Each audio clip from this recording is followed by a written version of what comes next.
சமூக சொந்தங்களுக்கு வணக்கம். மீண்டும் மற்றொரு காணொளியில் சந்தித்திருக்கிறோம். மத்திய கிழக்கில் அமெரிக்கா மற்றும் இஸ்ரேல் மேற்கொண்டு வரும் தாக்குதல்கள் 8வது நாளை எட்டியுள்ள நிலையில் ஈரானை மையமாக கொண்ட போர் மேலும் தீவிரமடைந்து வருகிறது. தெஹ்ரானில் தொடர்ச்சியான குண்டு வெடிப்புகள் பதிவாகியுள்ள நிலையில் மூடப்பட்ட ஈரானிய பங்குச்சந்தை. இதற்கிடையில் ஈரான் மற்றும் இஸ்ரேல் இடையிலான ஏவுகணை மற்றும் ட்ரோன் தாக்குதல்கள் பிராந்திய நாடுகளுக்குள் பரவி கத்தார், குவைத், பஹ்ரைன் மற்றும் சவுதி அரேபியா போன்ற நாடுகளும் பாதுகாப்பு எச்சரிக்கைகளை வெளியிட்டுள்ளன. இதேவேளை காணொளி பகிர்வதை எதிர்த்து உளவுத்துறையின் அதிரடி எச்சரிக்கை. அத்துடன் துபாய் விமான நிலையத்தில் ஏவுகணை தாக்குதல், விமான சேவை இடைநிறுத்தம். போர் தொடர்ந்து நீடிப்பதால் விமான போக்குவரத்து மற்றும் எண்ணெய் விநியோகத்தில் தடைகள் உருவாகி உலக பொருளாதாரத்துக்கும் தாக்கம் ஏற்பட தொடங்கியுள்ளது. இதற்கிடையில் ஈரான் தனது அண்டை நாடுகளிடம் பதற்றத்தை குறைக்கும் வகையில் சமரச போக்கு காட்டியுள்ள போதிலும் பிராந்தியத்தில் பாதுகாப்பு நிலைமை இன்னும் பதற்றமாகவே உள்ளது. இவை தொடர்பான விரிவான தகவல்களைத்தான் இந்த காணொளியில் பார்க்க போகின்றோம். வாங்க காணொளிக்குள் போகலாம். கடந்த வார இறுதியில் ஈரானின் மீது அமெரிக்கா மற்றும் இஸ்ரேல் நடத்திய தாக்குதல்கள் 8வது நாளுக்கு நுழைந்துள்ள நிலையில் தாக்குதல்கள் பெருகி பிராந்திய பதட்டங்கள் அதிகரித்துள்ளன. போர் தொடங்கியதிலிருந்து ஈரானில் குறைந்தது 1332 பேர் உயிரிழந்துள்ளதாக அறிவிக்கப்பட்டுள்ளது.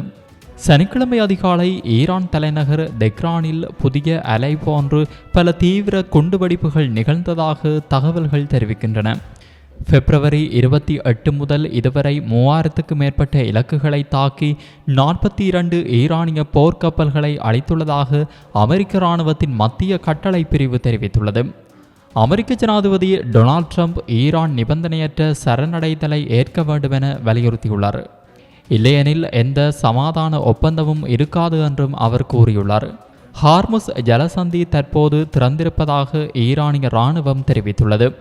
எனினும் அந்த வழியாக செல்ல முயற்சிக்கும் அமெரிக்க அல்லது இஸ்ரேலிய கப்பல்களை குறிவைப்போம் என்று எச்சரித்துள்ளது. அதேவேளை அமெரிக்கா மற்றும் இஸ்ரேலுடன் மோதலில் ஐரோப்பிய நாடுகள் இணைந்தால் அவை ஈரானின் பழிவாங்கலுக்கான சட்டப்பூர்வமான இலக்குகளாக மாறக்கூடும் என்று ஈரானின் துணை வெளியுறவு அமைச்சர் எச்சரித்துள்ளார். மேலும் ரஷ்யா அமெரிக்க இராணுவ நிலைகள் குறித்த உளவுத்துறை தகவல்களை ஈரானுக்கு வழங்கி வருவதாகவும் தகவல்கள் வெளியாகியுள்ளன. கத்தார், குவைத் மற்றும் ஐக்கிய அரபு எமிரேட்ஸ் ஆகிய நாடுகள் தங்கள் பிரதேசங்களில் ஏவுகணைகள் மற்றும் ட்ரோன்கள் நுழைந்ததாக அறிவித்துள்ளன. கத்தார் அரசாங்கம் தெரிவித்ததன்படி அந்த நாட்டை நோக்கி ஏவப்பட்ட 100 ஈரானிய ட்ரோன்களில் 9 ட்ரோன்கள் வான் பாதுகாப்பு அமைப்புகளால் இடைமறிக்கப்பட்டுள்ளன. அத்துடன் நாட்டிற்கு எதிரான துரோக ஆக்கிரமிப்பு தொடங்கியதிலிருந்து வான் பாதுகாப்பு அமைப்புகள் 86 ஏவுகணைகள் மற்றும் 148 ட்ரோன்களை இடைமறித்து அளித்துள்ளதாக பஹ்ரைன் பாதுகாப்பு படையின் பொது கட்டளை ஒரு அறிக்கையில் தெரிவித்துள்ளது. சவுதி அரேபியா தனது தலைநகர் ரியாத் அருகே பல ட்ரோன்களை இடைமறித்துள்ளதாக தெரிவித்துள்ளது. இதேவேளை குவைத்தில் கச்சா எண்ணெய் சேமிப்பிடங்கள் நிரம்பியதால் சில எண்ணெய் வயல்களில் உற்பத்தி குறைக்கப்பட்டுள்ளதாக தகவல்கள் தெரிவிக்கின்றன. பிராந்திய வான்வழி மூடப்பட்டதாலும் பல விமானங்கள் ரத்து செய்யப்பட்டதாலும் விமான போக்குவரத்து கடுமையாக பாதிக்கப்பட்டுள்ளது. கத்தாரின் ஹமாத் சர்வதேச விமான நிலையம் அவசர வழிகள் மூலம் விமான போக்குவரத்தை ஓரளவு மீண்டும் தொடங்கியுள்ளது. Qatar Airways London, Paris, Madrid, Rome மற்றும் பிராங்க்ஃபர்ட் ஆகிய ஐரோப்பிய நாடுகளுக்கு திருப்பி அனுப்பும் சிறப்பு விமானங்களை அறிவித்துள்ளது. ஈரான் தொடர்ந்து இஸ்ரேல் இலக்குகளை நோக்கி ட்ரோன்கள் மற்றும் ஏவுகணைகளை ஏவி வருகிறது. வடக்கு இஸ்ரேலின் டெல் அவிவ் மற்றும் நெகேவ் பாலைவனத்தில் உள்ள பீர்ஷபா அருகே வெடிப்புகள் மற்றும் சைரன்கள் பதிவாகியுள்ளன. இத்தகைய தாக்குதல்கள் மூலம் இஸ்ரேலின் வான் பாதுகாப்பு அமைப்புகளை சோர்வடைய செய்வதே ஈரானின் முக்கிய உத்தியாக இருக்கலாம் என ஆய்வாளர்கள் கூறுகின்றனர். ஐக்கிய நாடுகள் சபையில் ஈரானின் தூதர் அமீர் சயீத் இராவானி அமெரிக்கா மற்றும் இஸ்ரேல் போர் குற்றங்களையும் மனித குலத்திற்கு எதிரான குற்றங்களையும் செய்ததாக குற்றம் சாட்டியுள்ளார். லெபனானில் இஸ்ரேலின் இராணுவ நடவடிக்கைகளுக்கு பதிலளிக்கும் வகையில் ஹெஸ்புல்லா வடக்கு இஸ்ரேல் மீது ராக்கெட்டுகளை ஏவியுள்ளது. கிழக்கு லெபனானின் பெக்கா பள்ளத்தாக்கில் இஸ்ரேலிய துருப்புகளுடன் ஹிஸ்புல்லா போராளிகள் மோதியதாகவும் தெரிவிக்கப்பட்டுள்ளது. இஸ்ரேலிய வான்வழி தாக்குதல்களில் லெபனானில் இதுவரை 217 பேர் உயிரிழந்துள்ளதாக அந்த நாட்டின் சுகாதார அமைச்சகம் தெரிவித்துள்ளது. இதன் காரணமாக டயர், பெய்ரூட் மற்றும் தஹியே உள்ளிட்ட பகுதிகளில் இருந்து ஆயிரக்கணக்கான மக்கள் இடம்பெயர்ந்துள்ளனர். பெய்ரூட்டில் உள்ள பள்ளிகள் தற்காலிக தங்குமிடங்களாக மாற்றப்பட்டுள்ளன. போர் தீவிரமடைந்ததால் மத்திய கிழக்கு முழுவதும் குறைந்தது 3,30,000 பேர் இடம்பெயர்ந்துள்ளதாக ஐக்கிய நாடுகள் சபை மதிப்பிட்டுள்ளது. பள்ளிகள், மருத்துவமனைகள் மற்றும் முக்கிய உட்கட்டமைப்புகள் பல தாக்குதல்களில் சேதமடைந்துள்ளதாகவும் தகவல்கள் தெரிவிக்கின்றன. இந்த இராணுவ நடவடிக்கை எவ்வளவு காலம் நீடிக்கும் என்பது குறித்து அமெரிக்க அதிகாரிகள் முரண்பட்ட கருத்துக்களை வெளியிட்டுள்ளனர். வெள்ளை மாளிகை இந்த நடவடிக்கை 4 முதல் 6 வாரங்கள் வரை நீடிக்கலாம் என்று தெரிவித்துள்ளது. ஆயுத உற்பத்தியை இரட்டிப்பாக்க உத்தரவிட்டுள்ளதாக ட்ரம்ப் தெரிவித்துள்ளார். ஆபரேஷன் எபிக் பியூரி என்ற இந்த இராணுவ நடவடிக்கையின் முதல் 100 மணி நேரத்திற்கான செலவு $3.7 பில்லியன் என மதிப்பிடப்பட்டுள்ளது. அமெரிக்கா தனது தாக்குதல் திறன்களை அதிகரிக்கும் வகையில் B-1 குண்டுவீச்சு விமானம் ஒன்றை இங்கிலாந்து விமானத்தளத்திற்கு அனுப்பியுள்ளது.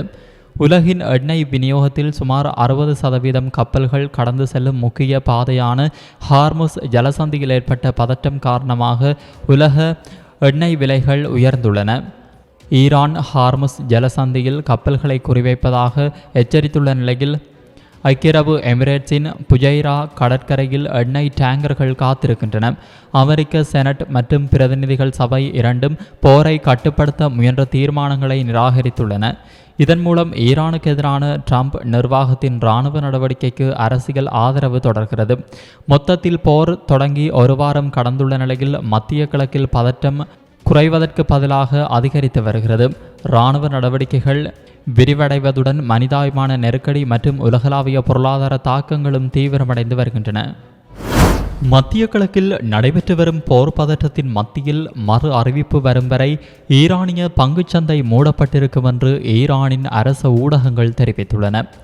அமெரிக்கா மற்றும் இஸ்ரேலின் தொடர்ச்சியான தாக்குதல்களால் நாட்டின் பாதுகாப்பு மற்றும் பொருளாதார சூழ்நிலை பாதிக்கப்பட்டுள்ள நிலையில் இந்த முடிவு எடுக்கப்பட்டதாக கூறப்படுகிறது. இதேவேளை தாக்குதல்களால் பாதிக்கப்பட்ட பகுதிகளின் புகைப்படங்கள் மற்றும் வீடியோக்களை வெளிநாட்டு ஊடகங்களுக்கு அனுப்பும் நபர்களுக்கு ஈரானின் உளவுத்துறை அமைச்சகம் கடும் எச்சரிக்கை விடுத்துள்ளது. அமைச்சகம் வெளியிட்ட அறிக்கையில், ஒரு சிறிய எண்ணிக்கையிலான அமெரிக்கா சியோனிச கூலிப்படையினர் குண்டுவீச்சு நடந்த இடங்களை புகைப்படம் எடுத்து அந்த காட்சிகளை பயங்கரவாத செயற்கைக்கோள் தொலைக்காட்சி நெட்வொர்க்குகள் மற்றும் ஈரானுக்கு வெளியே உள்ள இணைய ஊடகங்களுக்கு அனுப்புவதாக குற்றம் சாட்டப்பட்டுள்ளது. இந்த நபர்கள் சியோனிச ஆட்சியின் 5வது தூணாகவும் நாட்டிற்குள் அதன் கண்களாகவும் செயல்படுகிறார்கள் என்று உளவுத்துறை அமைச்சகம் தெரிவித்துள்ளது. இஸ்ரேலுடன் நடந்த 12 நாள் போருக்கு பிறகு திருத்தப்பட்ட சட்டத்தின் கீழ் இவ்வாறு தகவல்கள் வெளியிடுபவர்கள் கண்காணிக்கப்பட்டு வருகின்றனர் என்றும் அவர்கள் மீது கடுமையான தண்டனை வழங்கப்படும் என்றும் அமைச்சகம் தெரிவித்துள்ளது.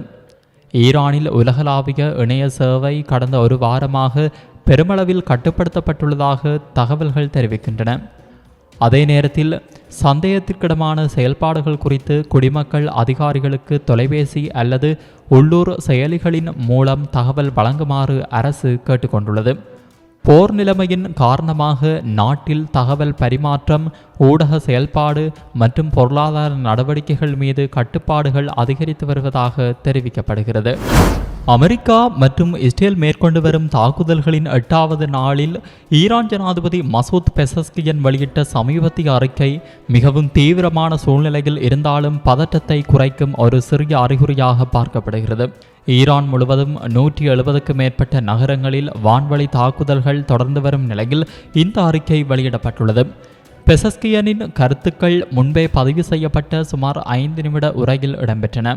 அதில் அவர் போரின் தற்போதைய நிலை, சர்வதேச சட்டம் மற்றும் பிராந்திய பாதுகாப்பு உள்ளிட்ட பல்வேறு பிரச்சினைகளை எடுத்துரைத்தார். தனது உரையின் தொடக்கத்தில் குடியிருப்பு பகுதிகள், பள்ளிகள் மற்றும் மருத்துவமனைகள் மீது நடத்தப்படும் தாக்குதல்கள் சர்வதேச சட்டங்களையும் விதிமுறைகளையும் மீறுவதாக அவர் குற்றம் சாட்டியுள்ளார்.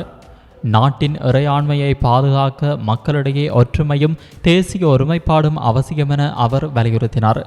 அமெரிக்கா ஈரானிடம் நிபந்தனையற்ற சரணடைதலை விரும்புகிறது என கூறிய அவர்கள் அந்த கனவை தங்கள் கல்லறைகளுக்கு எடுத்து செல்வார்கள் என்று கடுமையான பதிலையும் அளித்தார். பெசஸ்கியன் தனது உரையில் பிராந்திய அரபு நாடுகளிடம் மன்னிப்பும் கேட்டுள்ளார். அண்டை நாடுகளை தாக்கியதற்காக தனது நாடு மன்னிப்பு கோரியதாக ஈரானிய ஜனாதிபதி மசூத் பெசஸ்கியன் அறிவித்துள்ளார். அவர் கூறுகையில், ஈரான் தனது அண்டை நாடுகளின் பிரதேசங்களை நோக்கி தாக்குதல் நடத்த விரும்பவில்லை மற்றும் அண்டை நாடுகள் பாதுகாப்பு உறுதியளித்தால் ஈரான் எதிர்பாராத ஏவுகணை தாக்குதல்களை நடத்த மாட்டாது என்று தெரிவித்தார்.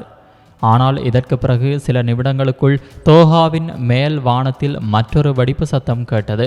பாதுகாப்பு எச்சரிக்கை ஒலித்து நகரில் பதற்றத்தை ஏற்படுத்தியது. இந்த நிலைமையால் தோஹா மற்றும் சுற்றியுள்ள பகுதிகளில் விமான போக்குவரத்து மற்றும் பொது பாதுகாப்பு முறைமைகள் தற்காலிகமாக பாதிக்கப்பட்டுள்ளன. போர் தீவிரமடைந்துள்ள இந்த சூழலில் இந்த அறிக்கை மத்திய கிழக்கில் பதற்றத்தை குறைக்கும் முயற்சியாக பார்க்கப்படுகிறது. ஐக்கிய அரபு எமிரேட்ஸின் டுபாய் நகரத்திற்கு செல்லும் மற்றும் புறப்படும் அனைத்து எமிரேட்ஸ் விமானங்களும் மறு அறிவிப்பு வரும் வரை நிறுத்தி வைக்கப்பட்டுள்ளதாக விமான நிறுவனம் தெரிவித்துள்ளது. நிறுவனத்தின் செய்தி தொடர்பாளர் ராய்ட்டர்ஸ் செய்தி நிறுவனத்திடம் கூறியதன்படி வரும் நாட்களில் எமிரேட்ஸ் தனது விமான நெட்வொர்க்குகளை 100% செயல்பாட்டிற்கு திரும்ப கொண்டுவர எதிர்பார்க்கிறது என தெரிவிக்கப்பட்டுள்ளது. ஸ்ரீ சக்திவேல் ஜோதிட ஆராய்ச்சி நிலையம். வேலை, தொழில், கல்வி வழிகாட்டுதல், அவசர ஜோதிட சேவை எல்லாம் ஒரே இடத்தில். ஸ்ரீ சக்திவேல் ஜோதிட ஆராய்ச்சி நிலையம். ஈராக்கின் குர்திஷ் பிராந்தியத்தில் இஸ்லாமிய புரட்சிகர காவல் படை இன்று காலை பிரிவினைவாத குழுக்களின் 3 இடங்களை குறிவைத்துள்ளதாக தகவல்கள் வெளியாகியுள்ளன. தஸ்னிம் செய்தி நிறுவனம் வெளியிட்ட அறிக்கையின்படி பிராந்தியத்தில் உள்ள பிரிவினைவாத குழுக்கள் ஈரானின் பிராந்திய ஒருமைப்பாட்டிற்கு எதிராக எந்தவொரு நடவடிக்கையும் எடுத்தால் நாங்கள் அவர்களை முற்றிலும் நசுக்குவோம் என IRGC கூறியுள்ளது. IRGC இவ்வாறு எச்சரிக்கை விடுத்தது பிராந்திய பாதுகாப்பு நிலைமை மற்றும் ஈரானின் எல்லைகளுக்கு அருகில் அமைந்த குழுக்களின் செயல்பாடுகளை கண்காணிக்கும் முயற்சியின் ஒரு பகுதியாகும்.